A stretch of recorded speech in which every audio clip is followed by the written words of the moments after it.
to have people feel like this is a call to pessimism. I think this is something that we should be optimistic about. This is a better life. Definitely. That there's a permanent life. Definitely. We shouldn't be afraid to die. We shouldn't be afraid to die, because we know that if we live in our life according to Islam the correct way, that the life will be better in the next life, and it'll be something forever. If this life is only temporarily. So a person that has common sense, a wise person would say, for example, if I have a chance to live a better life forever, I'd rather take that life forever than a temporarily life. You know what I mean? This life is only temporarily.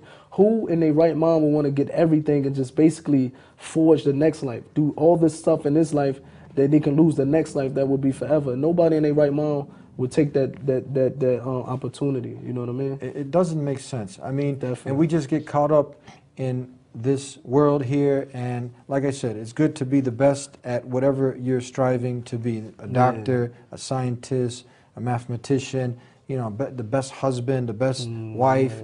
But again, you have a Lord. You have the Creator. He's not one who comes into existence. He's not a man. He's not the sun. He's not the moon. He's the one that created all these things. Worship Him. Submit to Him. Exactly. It's only right. He created us. He provides for us. Man, Allah subhanahu wa ta'ala is the provider for everything that we don't even know exists. The creatures in the sea. Like we mentioned yesterday, man, it might be snowing in Alaska, hot in Saudi Arabia, rain in New York City, tornadoes down south in Texas. All this happened with the permission of Allah. None of this happened without the permission of Allah. They blame it on global warming, but this is happening with the wisdom and permission of Allah. So we just think about, subhanAllah, look at all the affairs that Allah does every single day. Every second He bringing somebody to life, taking the life of a person. He's providing for this creature in the sea. He's providing for this ant. He's providing for us. He's protecting us. Man, it's only right that we worship Him alone, because He's the one who created us. He's the one that provided for us, protect us.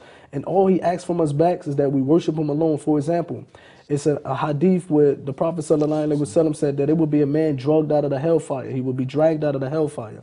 And Allah would ask this man, He would say that if you have all the treasures in the heavens and the earth, will you give it up to ransom yourself from the hellfire? This man would say yes.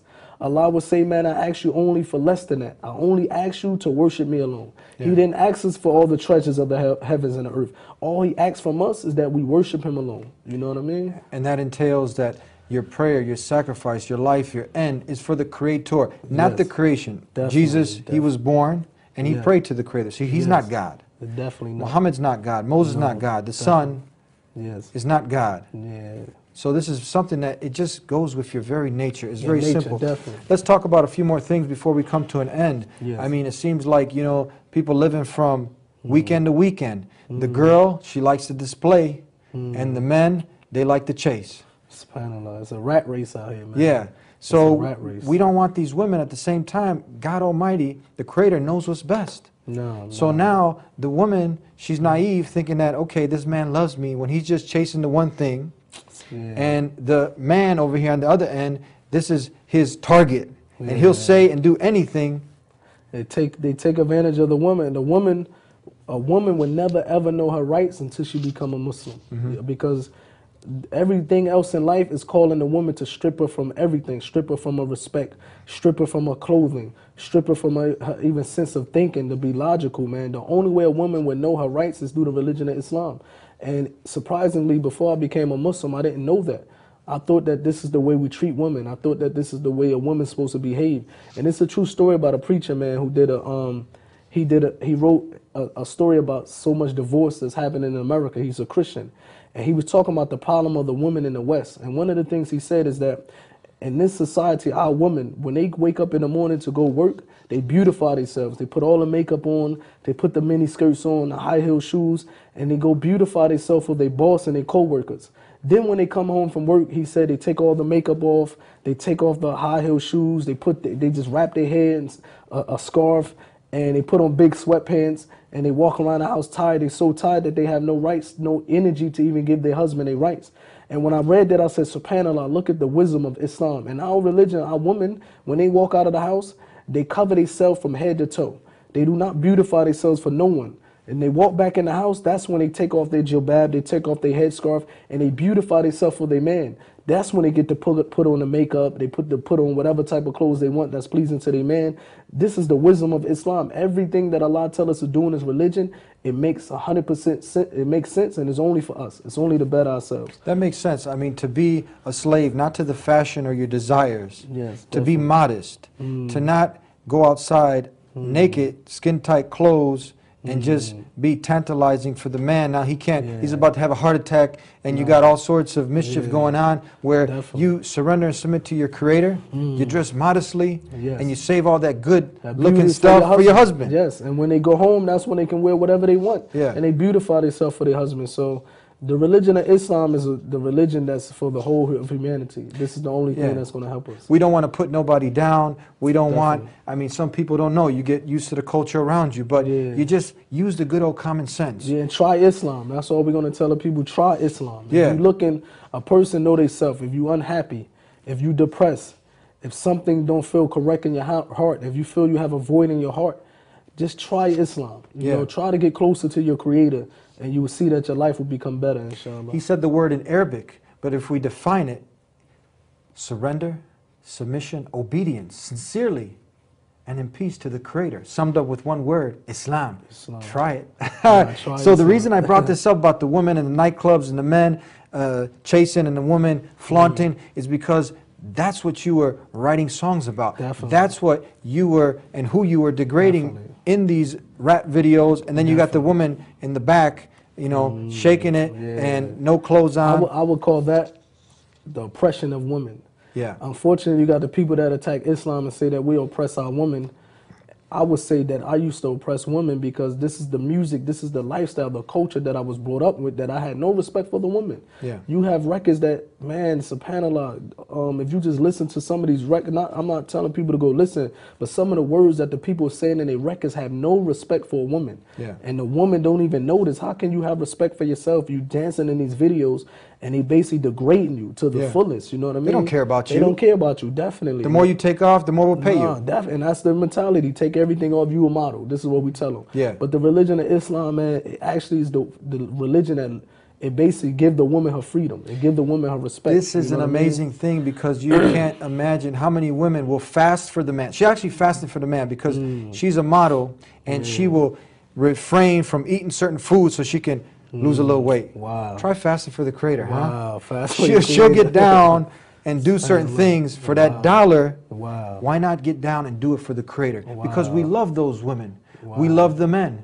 We want them to be good for them. We want good for them, but there's an illusion. There's something that is confusing to people. Yeah, this life is not a that type of lifestyle. It's not a loyal lifestyle. Yeah. You know what I mean? They will put up one woman in a video, and as soon as she get 2-3 years older, she will not be able to get no work. She's done. They Finished. will use it. Get the next one. Yeah, we don't need you anymore.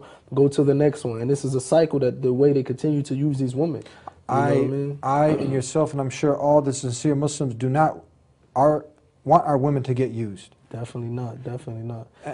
And I think this is very important. Any true seeker, any sincere person just uses the good old common sense will see that this makes sense. Definitely, man. Yeah. And we tell the people that they listen, if you want freedom in life, if you want respect, if you want basically some type of happiness in your life, you have to go to your creator.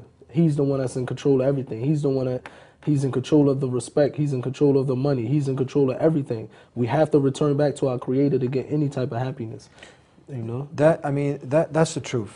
It's very simple. Now tell us, what advice do you have for the people now? They want good. I mean, most people, they want good. They want good, but they don't have a plan. They don't have a system, and there's some confusion out there. Some people just give up. They say, I believe in God, but I don't want to follow an organized religion. What do you guys say about this? Basically, one is most people that say that, they believe in God and they just say, well, I'm doing right. I don't, you know, God understand I'm doing right and I'm not doing wrong. But who to say what's right and wrong?